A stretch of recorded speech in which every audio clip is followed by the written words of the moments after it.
अफ़सोसनाक ख़बर वाकिनियूं कोटड़ी खां मांझंद अलीआबाद भरिसां रोड हादसो थियो आहे। हिकु ॼणो 15 ॼणा ज़ख़्मी थिया आहिनि। हिकु ॼणो फोत थियो आहे। 15 ॼणा ज़ख़्मी थी पिया आहिनि। लाड़काणे खां कराची वींदड़ मुसाफ़िर कोच जो इंडस हाईवे ते बीठल ट्रक सां टक्कर थी वियो आहे। हादसे में मलीर वासी नौजवान जमालुद्दीन फोत थी वियो आहे। औरतुनि ऐं ॿारनि सूधो 15 ॼणा ज़ख़्मी थी पिया आहिनि। ख़बर अव्हांखे ॾियूं पिया कोटड़ी जे इलाइक़े मांझंद अलीआबाद भरिसां रोड हादसो थियो आहे। हिकु ॼणो फोत थियो आहे। 15 ॼणा ज़ख़्मी थी पिया आहिनि। लाड़काणे खां कराची वींदड़ मुसाफ़िर कोच जो इंडस हाईवे ते बीठल ट्रक सां टक्कर थी पियो आहे। हादसे में मलीर वासी नौजवान जमालुद्दीन फोत थी वियो आहे। औरतुनि ऐं ॿारनि सूधो 15 ॼणा ज़ख़्मी थी पिया आहिनि।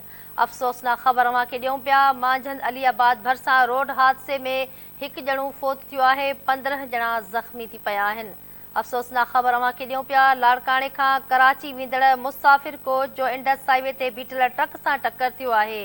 हादसे में मलीर वासी नौजवान जमालुद्दीन फोत थी वियो आहे।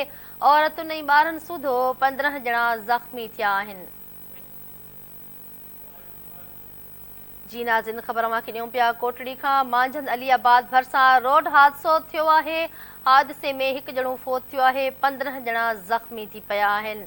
अफ़सोसनाक ख़बर अव्हांखे ॾियूं पिया लाड़काणे खां कराची वींदड़ मुसाफ़िर कोच जो इंडस हाईवे ते बीठल ट्रक सां टक्कर थी पियो आहे।